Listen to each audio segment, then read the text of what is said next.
تستاهل تكون كده يا السودان معلش حكموك ناس الجيش انت ما بتستاهل الحظ ده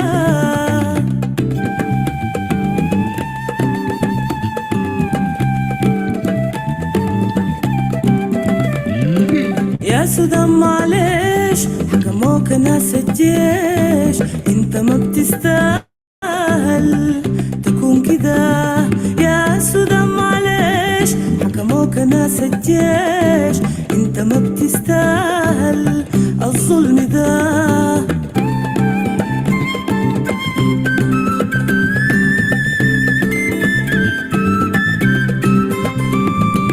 انت كنت زراعة الليلة فيك مجاعة انت كنت زراعة الليلة فيك مجاعة يا سودان من وين لوين الحالة دي حتم لمتين يا سودان من وين لوين ديل حكامك سووا الشين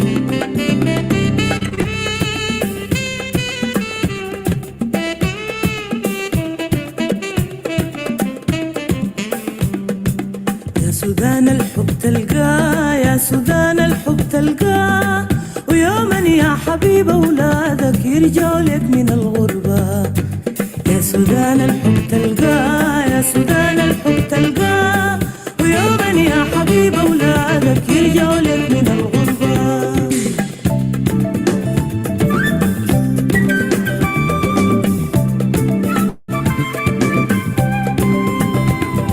يا سودان معلش حكموك ناس الجيش انت ما بتستاهل تكون كده يا سودان معلش حكموك ناس الجيش انت ما بتستاهل الظلم ده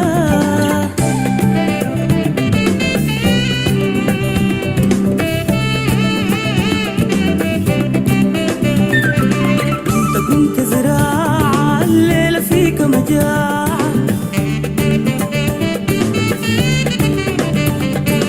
انت كنت زراعة الليلة فيك مجاعة يا سودان ما تبقى خراب في حروبك ضاعوا شباب يا عيونهم ماتوا من عذاب حيرانة تسأل عن أسباب يا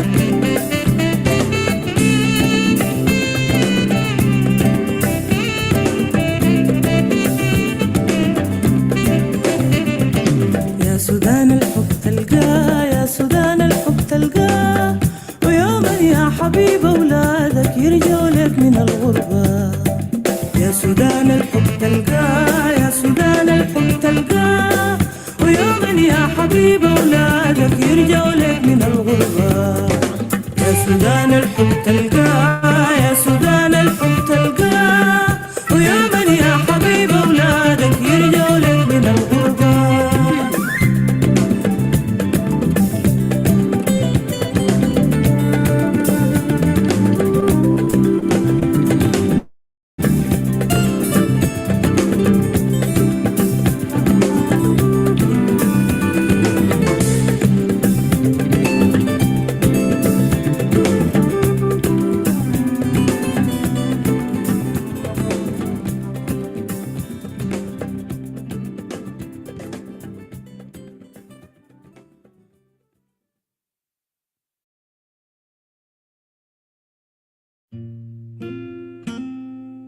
لا لا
Crazy horse, we hear what you say. One earth, one mother.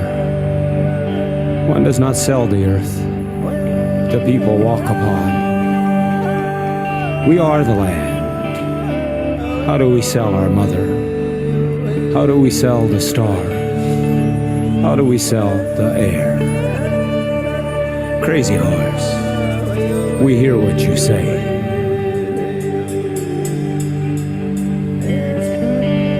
Too many people standing their ground, standing the wrong ground. Predator's face, he possessed a race.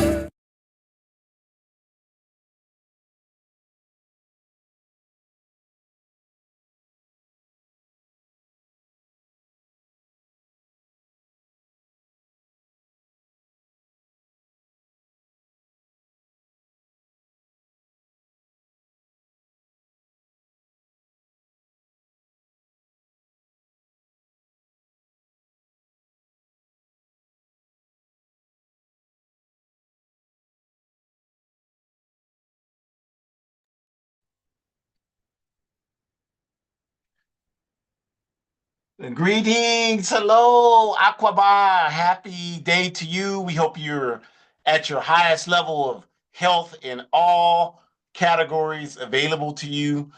We hope that you're doing well. And we're happy that you have decided to join us for this week's exciting episode of Our Ancestors' Voices, a weekly program sponsored by the All African People's Revolutionary Party. Who else?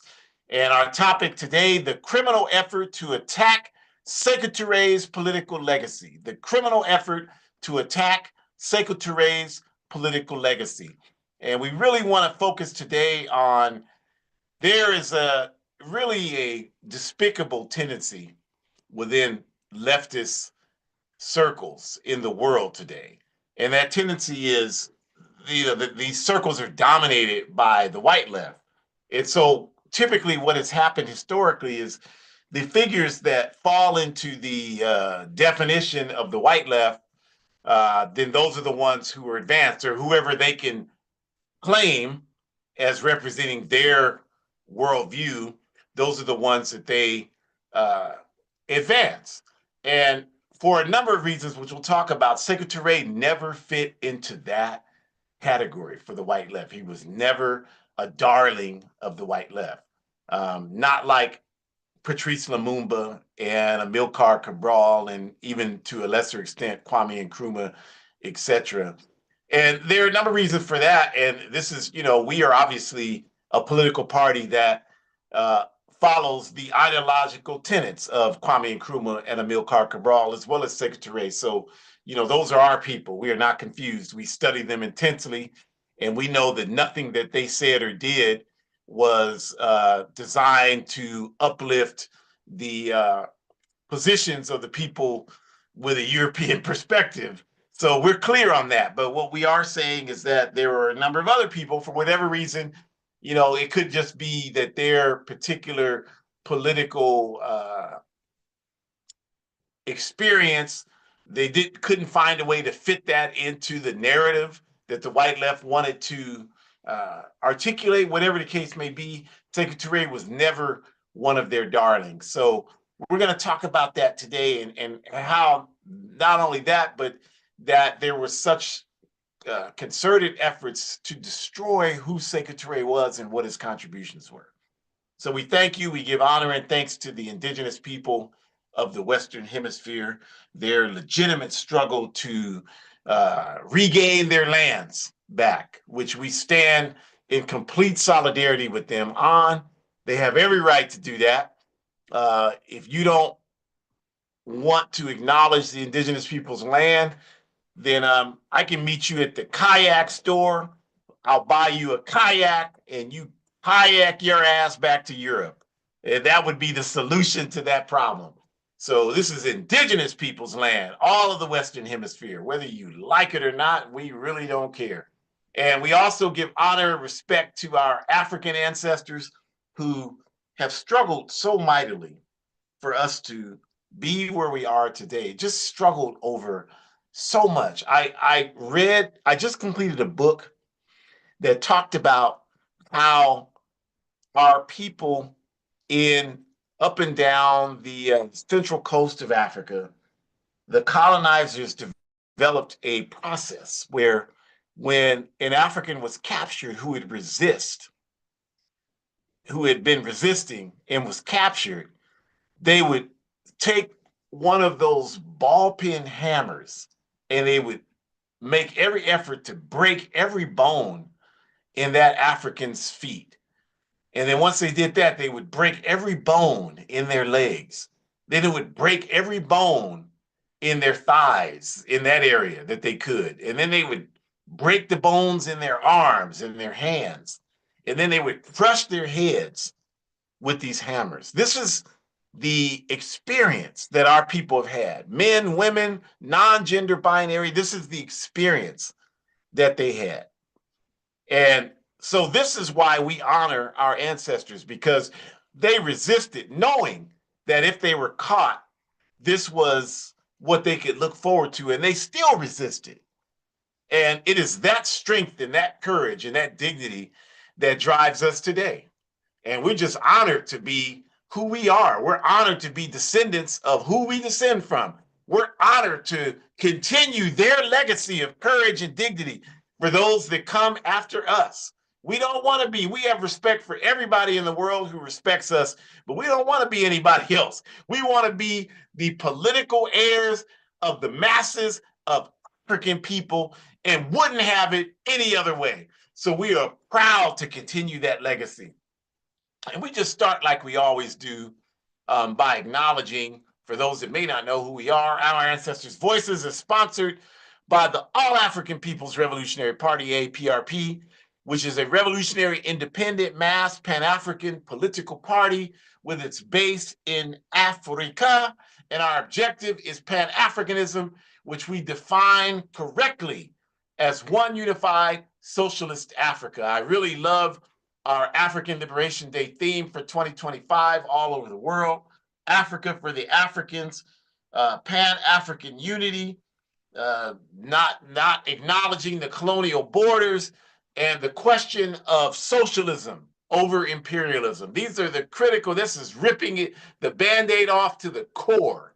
No talking around it, no making it more palatable for the liberal bourgeoisie, none of that nonsense, just telling the truth.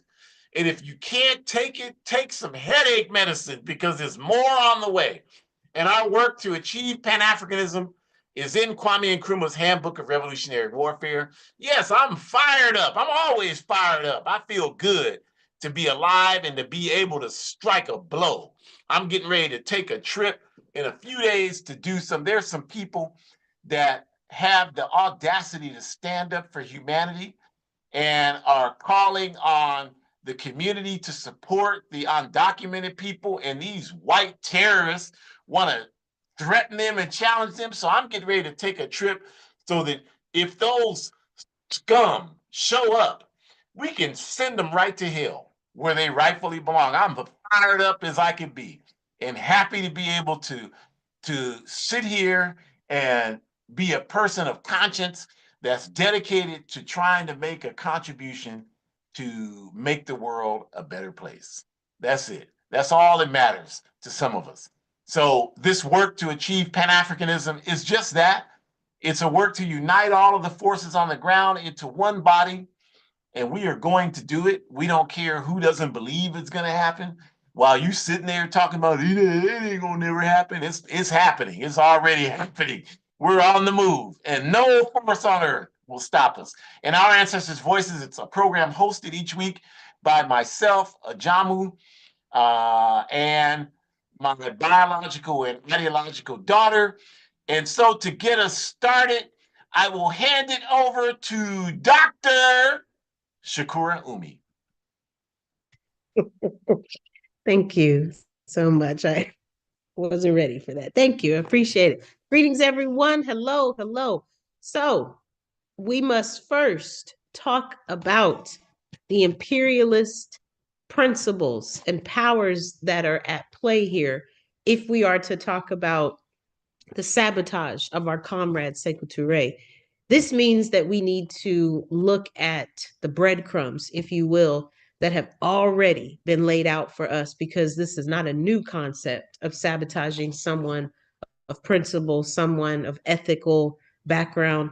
Anytime someone is standing up for what's right, anytime they are advocating for what's right, the unethical parts of the world, the powers that be, are going to work twice as hard to take them down. And they have a strategy on how they have strategically tried to do just that. I mean, we can look at too many examples. We can think about what was going on with Marcus and both of his partners that were named Amy Garvey. We can look at the sabotage of W.E.B. Du Bois and Shirley Du Bois. We can think about what happened with Patrice Lumumba. Of course, with Kwame Nkrumah, we've talked about that. With Modibo Keita, with Muammar Gaddafi, we can think about the infiltrations and the lies that were spread with the Black Panthers. In particular, Huey P. Newton. We could think about the lies that were spread with Assata Shakur. And to this day, how the lies still have not been surfaced with the truth, at least not for the people who should be doing the research to really know what happened. We already have talked about the kind of debilitating information that was debunked, but clearly is still existing in some parts, with what happened with Kwame Ture. And we have, Jamil Abdul Amin, and we have Walter Rodney, we have Robert Sabukwe, we have Thomas Sankara. We hopefully are noticing a pattern here with these different names that I'm listing. Some of these folks were born in the diaspora, some of these folks born on the continent, some of these folks born in other parts where Africans have unfortunately been distributed based on the transatlantic slave trade. And so we're trying to show a connection where it really doesn't matter where you live. What matters is if you are standing up for justice, if you're standing up for principle, if you're taking a stand against any type of resistance, whatever it may be, that will not yield well for you. And because of that, these folks have had to have their characters be demantled. They've had to have their characters be demoralized. They've had their physical selves be impacted, be tortured, influenced. They've had family members who have been taken and their lives have been taken because of the work that they're doing. We can continue on where we think about Malcolm X, we think about Frantz Fanon, Che Guevara. We think about Fidel Castro. We can think about Vilma Espin. We can think about Celia Sanchez. We can think about Ibrahim Traore. We can think about all of these different folks, including, our indigenous comrades, names that we know and those that we don't know. I especially want to think about the intentionality behind destroying the American Indian movement and framing our comrade Aname Pictois Akwash, right? And other comrades, comrade Ernie Longwalker and other comrades, Dennis Banks, and what that looked like for them. And so just trying to move through what it means to find the truth. And I think ultimately what we're looking at is, again, like reminding folks that when we think about imperialism, we're thinking about how a specific group of folks have used structures within a country's system, their military, for example, their economic system, for example, to now be a bully to another country of some sort, and to force that other country to now be at the hands of this country that is in dominant control, that is in dominant power, again, by enforcing military to cause these other folks to do what they want, forcing them into alignment, forcing them into a workforce, whatever that could be. It could be a violation of something else, because it's never been ethical. It's always been about what can you do for me and how can you do it for me and how can I force you to do it? And so what we have to understand is that imperialism has been behind all of this. It's been behind every single one of these things. And you have to remind yourself, well, what were these folks doing for them to be taken down? Well, we know that, Muammar Gaddafi provided a water system that would allow Africans not only to have access to water, but to have some of the cleanest functioning water that that particular part of the continent had never seen. And then to be able to not only provide hydration, but to have a water irrigation system that was good for the planet. It was better for the crops. It was better for that particular area to start to really grow in a way that it needed to grow. We know that just simply couldn't be the case. He also was targeted because he believed Like Kwame Nkrumah, which is another reason Nkrumah was targeted, he believed that we needed to have a United States of Africa, that we needed to be connected, that we should not be siloed and divided out with 53 different countries, but that we should be connected on one accord. We should have one economic system. We should have one currency in the United States of Africa. And that simply wasn't sufficient. We know why Malcolm X was killed. He was too busy trying to organize people. He was too busy telling Africans that they needed to know their history, that they needed to study their history, and that they needed to understand that they deserve to have respect. They deserve to be valued. They deserve to be treated with some dignity.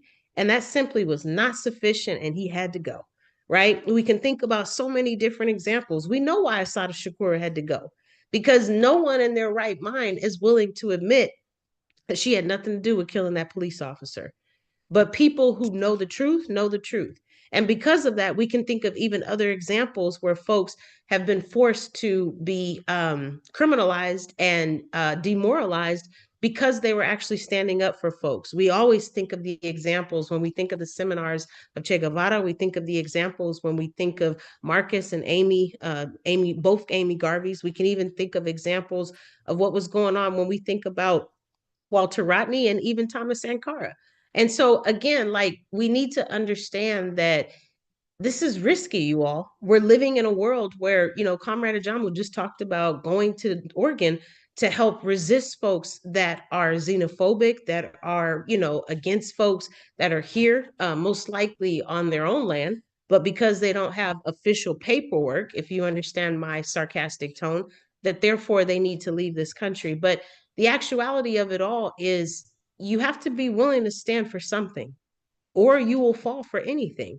And these folks that we see on the screen did it not only standing with dignity, but they used justice to drive their decisions for why they stood. I'm sure they looked at the risk. I'm sure they understood I could lose my life if I decide to do this today. But ultimately, you have to commit to something that is bigger than yourself. That's what we've been trying to say this whole time. Ultimately, you have to understand that whatever your contributions are to the world, however you're contributing to make things better, your responsibility is to remember that this is bigger than you.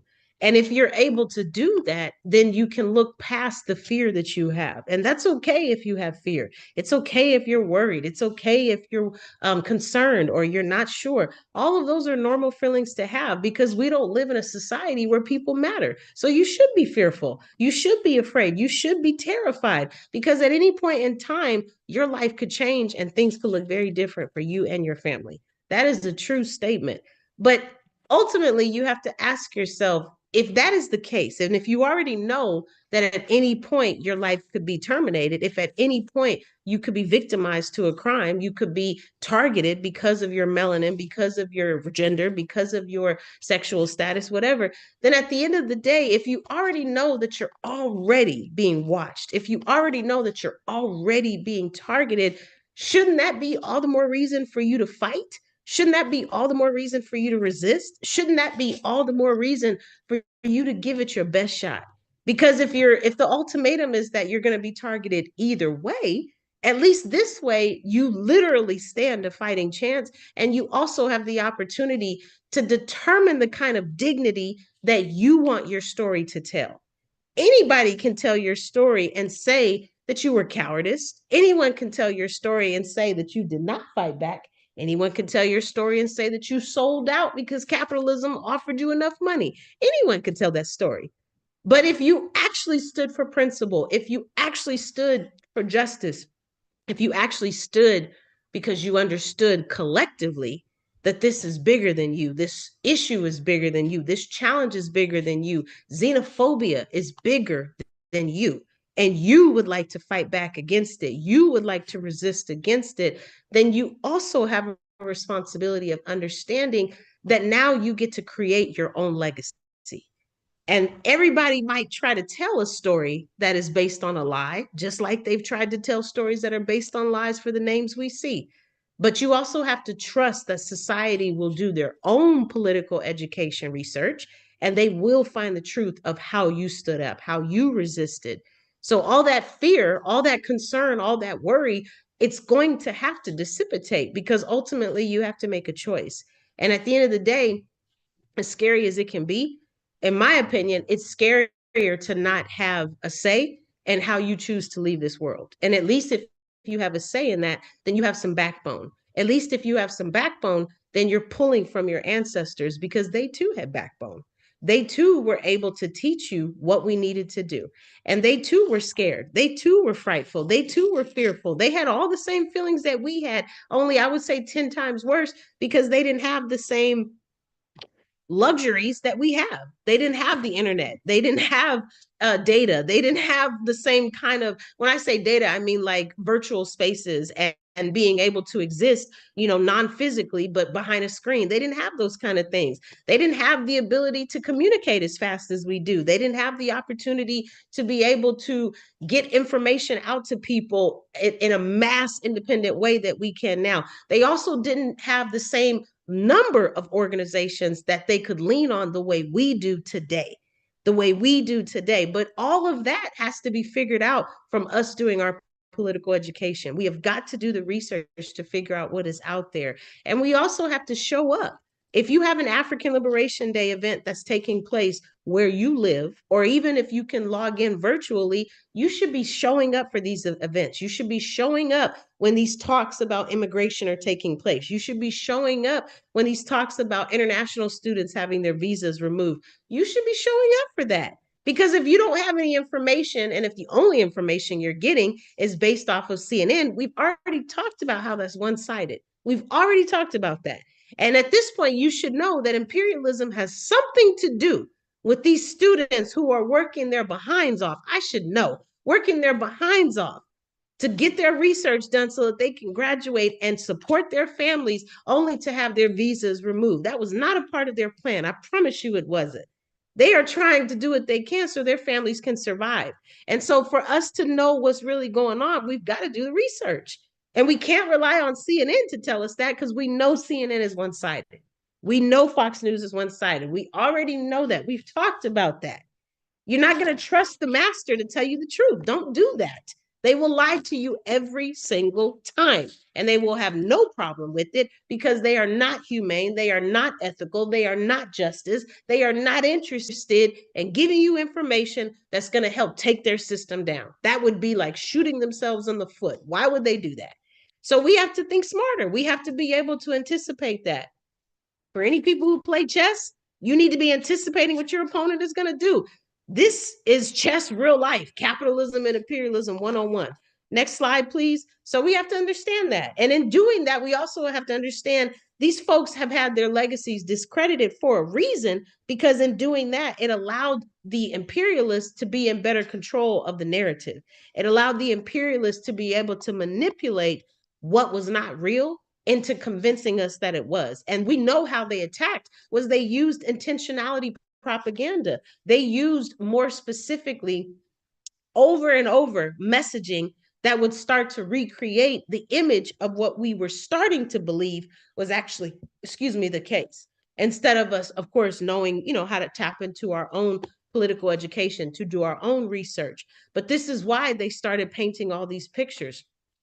This is why we were able to think about what it meant for, like you may think, if you were to type, just Google, like, Black militant organizations. If you literally just Google that, I'm sure Black Panthers will come up, especially if you click on images. I'm sure the Black Panthers will come up. I'm sure Malcolm X's face will come up, because our society has propagandized us to believe that, if you're Black, if you're militant, you want to kill all people, you think all white people are devils and all these things. And that may not necessarily be the case. Also, it could have been taken out of context, but none of those things are going to be examined, because the whole purpose of that propaganda was to demoralize and to discredit that person. That was the whole purpose of that. Not to make this person look like a human being, no, to make them look inhumane, to make them look vicious, to make them look criminal, to make them look like a danger, to make them look like you are in serious trouble if you follow them, and if you believe what they have to say, and if you take anything that they say with a grain of salt. You are in serious danger if you do that. And so again, like, this is why we have to have our own information. This is why we have to be able to research and to be able to find our own information. Shout out to Walter Rodney. Our work study circle is reading How Europe Underdeveloped Africa right now. And again, we're always saying to you all, it's one thing for you to increase your political education. It's another thing for you to understand that in addition to you reading more and increasing your political education, it's also necessary that you have what you need so that you can be able to discuss what you're reading with other people. You've got to be able to discuss it, because if you don't discuss it, then you're just having the information within yourself and you're not able to kind of see how you can start to build in with learning from other perspectives, getting other information, being able to really talk to other people. So this is really important when we think about that, because it's not enough for us to just have access to our own information. We need to be able to share it with other groups of minds. We need to be able to talk about this stuff. We need to be able to break it down. And so this is where this really starts to come in. If you don't talk about it, if you don't break it down, then you will believe the lies that capitalism is telling you. You will believe the mistruth. You will think the misinformation is clear and credible information, and you won't be able to think for yourself. That is most important, because if you are letting someone else inform you, then you are not creating your own thought process of how you want to think about this person. At the end of the day, we've always said that people who are opposite, meaning the people who have parks named after them, the people that have schools named after them, you should think about what they did to get to that status. You should really break that down and think about that, because ultimately they probably violated some indigenous people in the process. Ultimately, they probably harmed and maybe even murdered some indigenous people in the process. They probably harmed and murdered some enslaved Africans in the process. That's just an assumption at this point. And I guess, like, assumption is not even the right word. It's really a fact at this point. Like, we've seen it play out time and time again.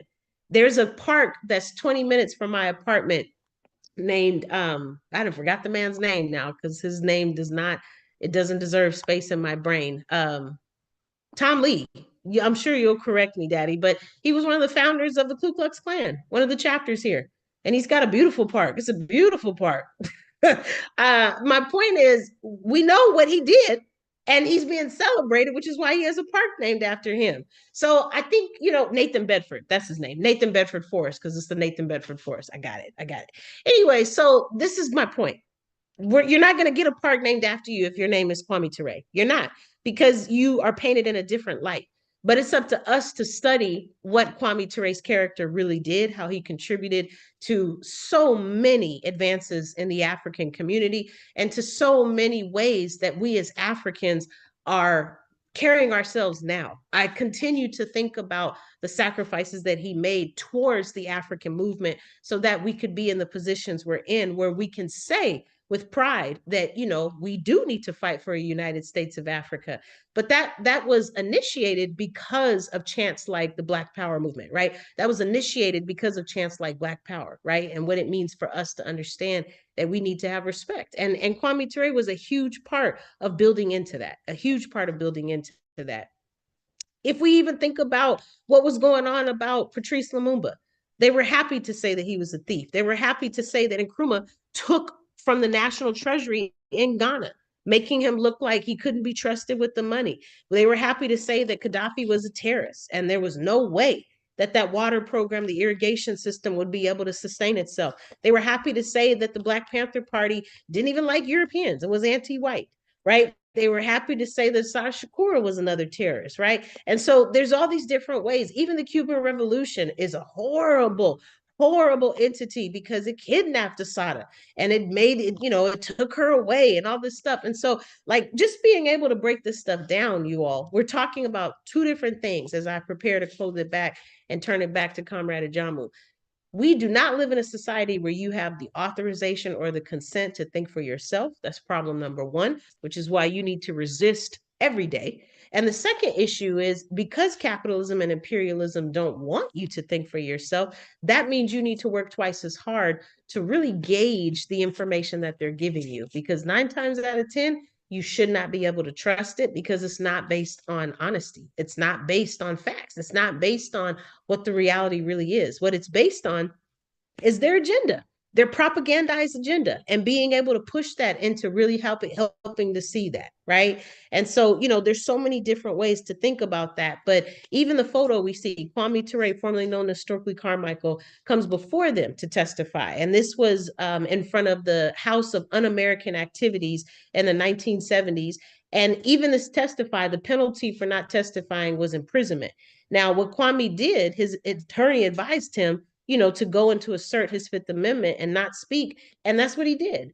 And you know what they said? They turned it around and the FBI leaked some lies saying that he snitched on all the movement leaders. And they sent even a message to Huey P. Newton saying, you know what he did? He did this, this, and this. Because that's what they do, you all. They're not based on integrity. They're not based on ethics. They're not based on humanity. They're based on violating your your character and making you into a criminal. They're based on dehumanizing you by any and all means. And we know that to be the case. So at this point, we shouldn't be surprised. And again, we should double check what the information is that's available to us.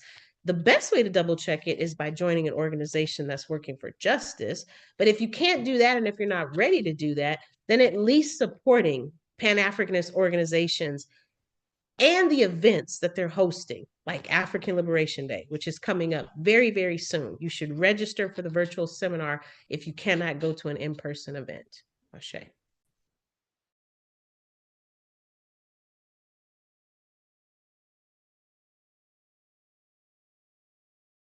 Ashe, Ashe, thank you. I'll just start with these lyrics. If you can and you resist this whack society, I fool with your, I can't, I always try to do it and I can't do it, but it's the Arrested Development song, Ease My Mind. And they're talking about resisting this whack society. If you don't resist consciously, you'll fool your subconscious into accepting it.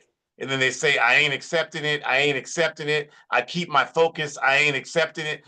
And I think about those lyrics. I think those are some of the hardest lyrics of any hip hop song. And I think about those lyrics all the time. That's my credo. Like that's definitely what I want to try to do. And that's why I have the respect that I have for Ahmed Sekou Ture, because I think that as much as anyone in my life, his work personified the necessity of highlighting dignity for our people. I mean, that man was all about that. And I think that was the reason why he was such a target for imperialism. And there on the screen, you see him with a picture in Conakry with Amilcar Cabral, who's on the left. And if you don't know the history, Sekou Ture and the Democratic Party of Guinea had opened up Guinea-Conakry to serve as a staging area for the African Party for the Independence of Guinea-Bissau, the PAIGC, which was founded by Cabral to wage its anti-colonial war against Portugal. Their neighboring countries, Guinea-Conakry is to the north, and Guinea-Bissau is to the south there, or you could say east or west. And so that was one of the things that we'll talk about. But after Ture and the PDG, the Democratic Party of Guinea, shocked the world, literally, by rejecting France's offer to join the French Union in 1958 and demanding independence now, immediately.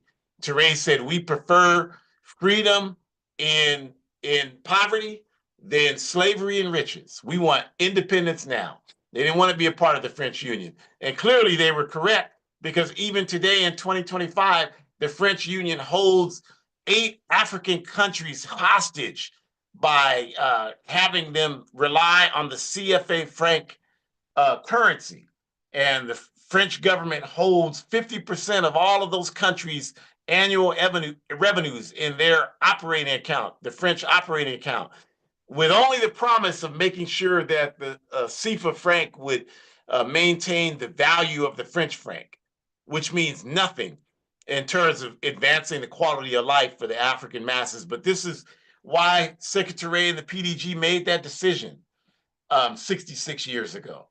And Ture went on to make sure that Guinea served as a staging ground for Pan-African organizing, as I mentioned, by allowing the PAIGC to use Guinea as a base for organizing against Portuguese colonialism. The PDG and Sekou Ture invited Cabral in the PAIGC to do that.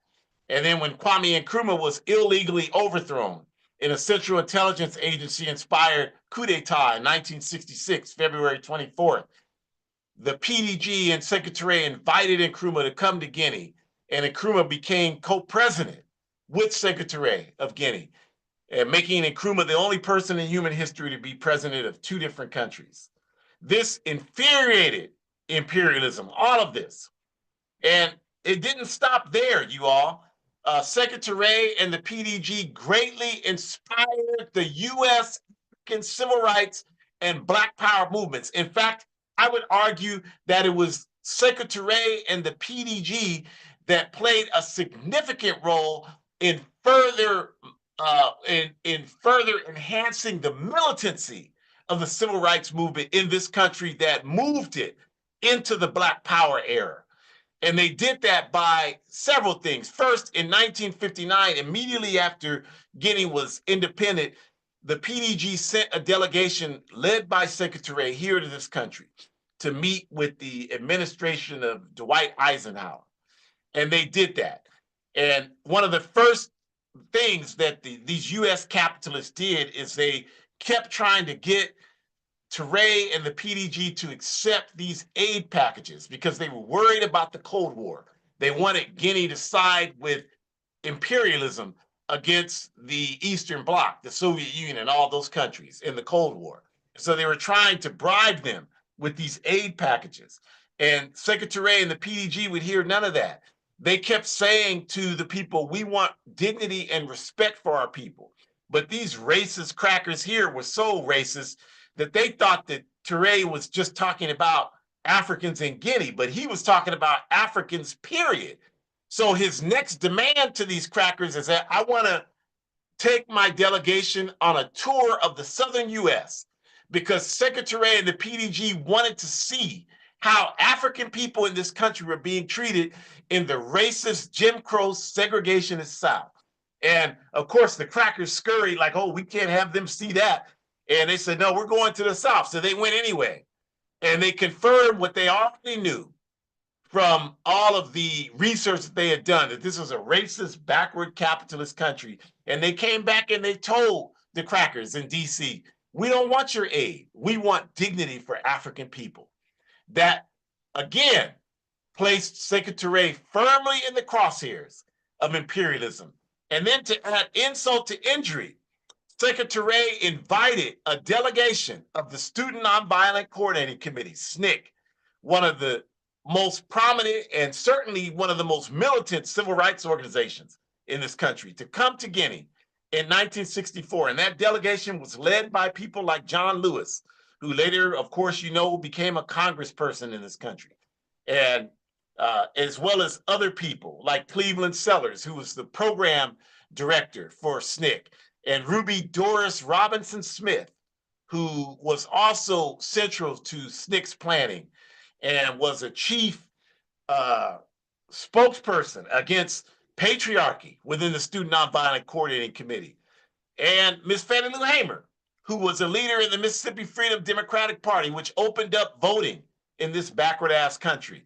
And when these folks went to Guinea, they were so inspired by seeing Africans with dignity running a country and not doing it without any regard for how the European colonists saw them in the world, and standing on business about dignity for African people. And we know that that's what they experienced, and they came back and talked about it. Miss Fannie Lou Hamer, who had a third-grade education in Macomb County, Mississippi, here in this backward-ass cesspool country, was treated like a diplomat and a head of state in Guinea, sat at the same table with Sekou Ture. These goddamn crackers in Washington, D.C. wouldn't even have a meeting with Miss Hamer. And she had to go home to Africa to sit at the table with Sekou Ture.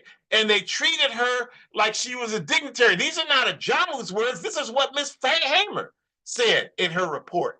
And these crackers knew from that they had to move against Sekou Ture because our people were getting inspired. And they came back, even John Lewis, who never would be confused for a militant, came back talking about how everybody wanted to know what the SNCC people's position was in relationship to Malcolm X, who had gone to Guinea earlier that year and was clearly influencing SNCC with Malcolm's work. He was doing that. And so they knew, the SNCC militants knew that they had to move farther to the left. The world demanded that they do that. And a lot of that was influenced by Ahmed Sekou Ture. No question about that. Ture was a constant thorn in the side of imperialism, and they wanted nothing more than to see him removed. Nothing more. And the misinformation about Sekou Ture, that campaign, as Shakura mentioned earlier, and as the slide mentioned, the strategy of imperialism is first they attempt to sabotage your work. When that doesn't succeed, then they attempt to assassinate you. If that doesn't succeed, then they attempt to discredit you. Sometimes they attempt to discredit you first before they assassinate you, whatever makes the most sense in terms of what they're trying to do at the time they're trying to do it. Those are the steps that they take. And it's documented that France and the US flooded Guinea with undercover operatives and agents to try to destabilize the Democratic Party of Guinea and to attempt to assassinate Ahmed Sekou Ture. And the number, we know this is true, the number of assassination attempts against Sekou Ture, we don't know the exact number, but they were comparable to how many times imperialism attempted to murder Comrade Fidel Castro in socialist Cuba. And we know that there are at least, at a bare minimum, 600 attempts, serious attempts against Fidel Castro's life. And so we know that there were just about as many attempts against the life of Sekou Ture. And Kwame Nkrumah, in his letters that he was writing, which have been compiled by PANAF Press, and June Milne, who was his personal editor, Nkrumah, in the book Kwame Nkrumah, The Conakry Years. You should read it if you haven't.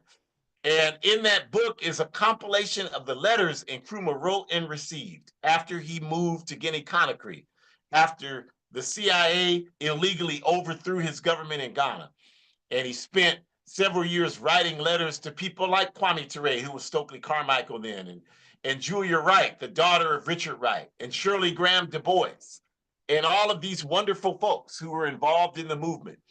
Kwame Nkrumah had relationships with them, June Milne, and he would talk to them about the number of saboteurs that existed in Guinea and how there were constant threats, constant coup d'etat attempts. Nobody knew who to trust. There was a constant siege mentality in Guinea. Nobody knew who was going to try to kill them next, who was trying to overthrow Sekou Ture's government next. And this was a constant energy that Nkrumah talked about in his letters. And the unfortunate results of that type of atmosphere, which was fomented by imperialism, was the development of Camp Boreal. And the reason why I mentioned Camp Boreal is that imperialists always point to Camp Boreal as their justification for labeling Sekou Ture as a dictator. Because Camp Boreal was a re-education camp where people who were deemed enemies of the government were sent. And there were some unfortunate things that happened in Camp Boreal. We're not going to try to run away from that or cover it up. Sekou Ture was a man that stood firm against corruption. And so if he was convinced that you were corrupt and against the African masses, he didn't tiptoe or dilly-dally around you. He took action against you. And there were errors made. There were some people at Camp Boreal who should not have been there, without question. And we'll be the first to tell you, I've written extensively about this, how our movements have to learn how to understand how to make disagreement non-antagonistic. This was a problem in Guinea. It was a problem in Ghana. It's been a problem in Cuba. It was a problem in Libya. It's a constant problem. But it's exacerbated by the fact that the sabotage of imperialism against these movements, right? If socialism is so evil and so worthless, why don't they just leave it alone? Because if they didn't have the constant sabotage, my argument is that the Camp Boreals wouldn't happen. Not justifying it, but I am explaining it. That's why it existed. So this happened. But this doesn't discredit the legacy of Sekou Ture. I'm sorry, it doesn't do that. Because the definition of a dictator is someone who extorts the resources of the people for their own personal benefit. And if someone's doing that, they are not going to retain the popularity of the people who they're stealing from. And so my point to that is Sekou Toure's government was in power 26 years. He had to leave the country with a mysterious illness that eventually killed him in order for the saboteurs to finally succeed in overthrowing the Democratic Party of Guinea. They knew they couldn't do it if he was still in the country because of the popularity that he still held even in 1984 when this happened, after being in power 26 years. So I ask you, if you want to label Sekou Ture as a dictator, I want to ask you a question. How the hell does someone stay in power 26 years in a country surrounded by countries loyal to imperialism, with all types of criminal elements in the country seeking to overthrow your government, with all of the propaganda aimed at discrediting your government, all of the propaganda aimed at turning your people against your government? How do you stay in power 26 years under those circumstances? There's no way that Sekou Ture could have stayed in power 26 years unless he had the mass support of the people of Guinea. There's no way that the Cuban Revolution has been able to exist for 66 years without the mass support of the masses of people in Cuba. Because based on everything imperialism has done against these societies, these governments should have toppled overnight. And the fact that they didn't was because of the mass support they had among the people. And the reason why the people had the mass support for the government of Sekou Ture is because people are not stupid, particularly African people. We are not stupid. And our people know that Sekou Ture, although not perfect, did immeasurable things to advance the conditions of people in Guinea and all throughout the African world. Our people know that. From the examples I gave you to protecting the bauxite reserves, still today, Guinea has the world's largest supply of bauxite reserves. Almost 60% of the bauxite reserves in the world exist in Guinea. That's what you use to make aluminum products, because Sekou Ture and the Democratic Party of Guinea refused to let imperialism exploit those resources. And this is not the actions of someone who wants to pillage the country's resources, you all. That doesn't add up. Even Sekou Ture's enemies do not try to argue that he stole the country's resources. They even tried that argument against Nkrumah, even though it wasn't true. They didn't even try that. The French didn't even try that against Sekou Ture because there was no basis to illustrate that. But yet still, despite the evidence that I just laid out to you, this label of Sekou Ture being a dictator still exists in 2025, still exists. And Peniel Joseph, who authored the 2014 biography of Kwame Ture called Stokely Alive, he perpetuated that myth, labeling Sekou Ture a dictator in that book. And talking about Kwame Ture was unwilling to criticize Sekou Ture. Anybody in the All African People's Revolutionary Party, when Kwame Ture was alive, knows that that's a goddamn lie. This man that wrote this book, he wasn't a part of any organization. He's an academician. I'm not against him. I think that his book on Kwame Ture up to 1968 was the best thing written about Kwame Ture's work up until 1968. But like everybody else over here, the minute Kwame Ture goes home to Africa, there's an oblivion. Now the man no longer exists. The work that he does no longer exists. And I mean, this is what happens. That's why you don't know a whole lot about Kwame Ture after 1968, after he moved to Guinea-Conakry. You don't know anything about it. You don't know that he worked to become a party militant for the Democratic Party of Guinea, the PDG, that he eventually became the director of youth in Guinea, that he became a central committee member for the PDG, while also always maintaining his membership as central committee member for the All African People's Revolutionary Party. You didn't know that. You didn't know that his work there opened the door for us to do similar work in Guinea-Bissau, in Azania, South Africa, in Nigeria, in Ghana, all over Africa, in Kenya, all over Africa, Zimbabwe, which is what Kwame Nkrumah called for in the Handbook of Revolutionary Warfare. You didn't know that? But this is what happened. And again, nothing against Peniel Joseph, but the characterization of Sekou Ture as a dictator is the talking points of imperialism. If you look at people, Sekou Ture used to drive his car down the streets of Conakry with no bodyguard. There are videos on YouTube. If you just look up Sekou Ture, you can find them on YouTube. No question, he'd stop and people would greet him. That's not what a dictator. Dictators are hated.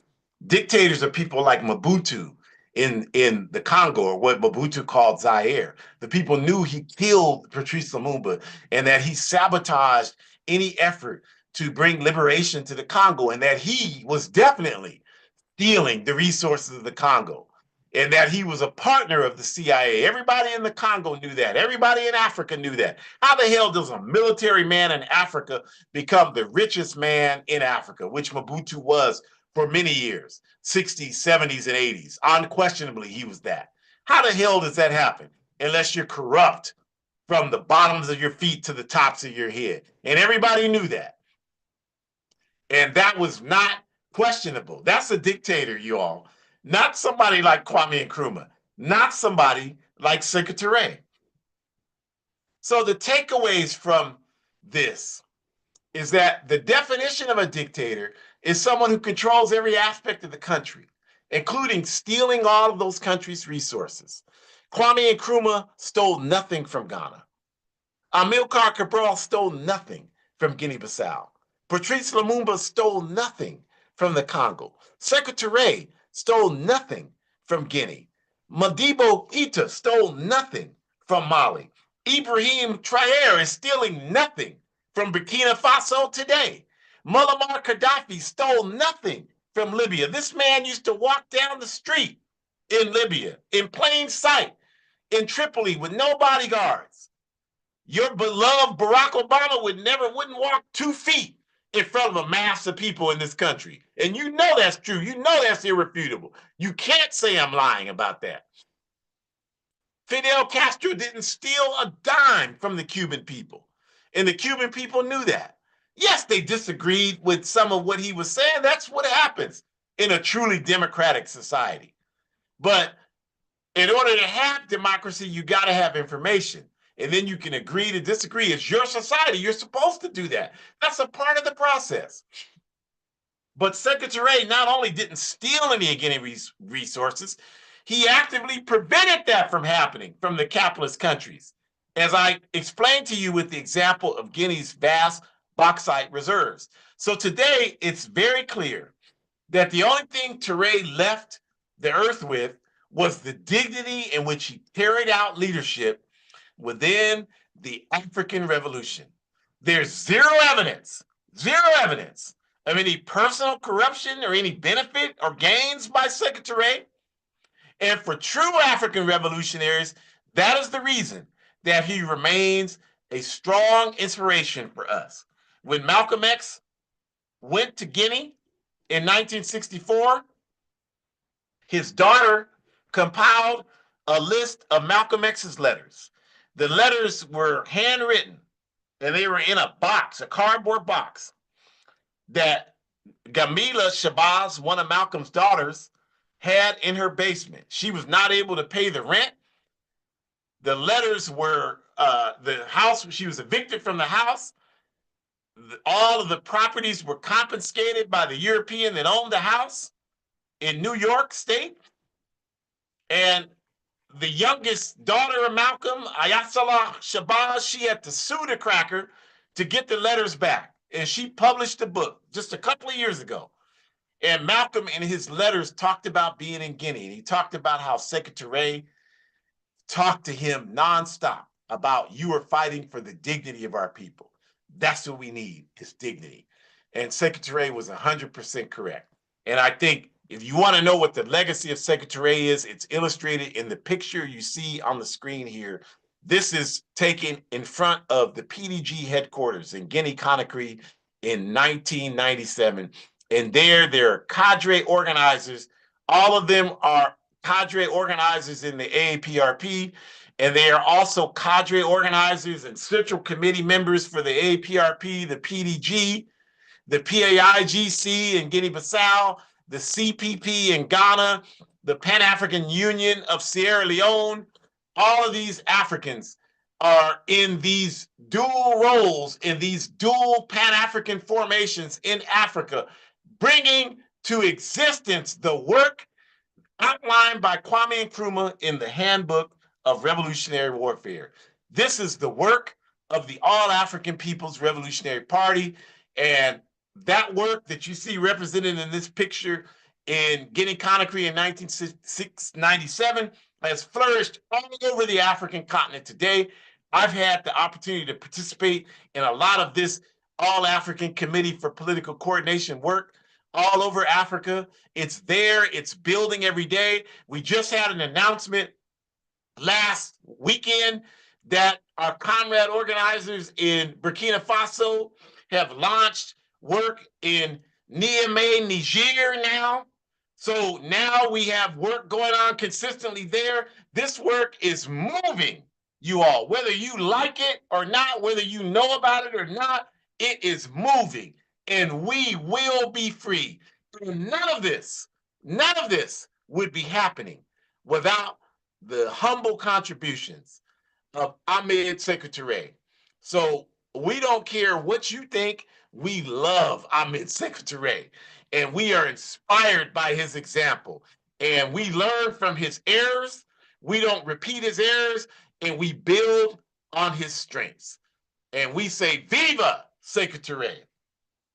And we thank you for joining us today, and we invite you back next week. Kind of a related theme next week, April 27th.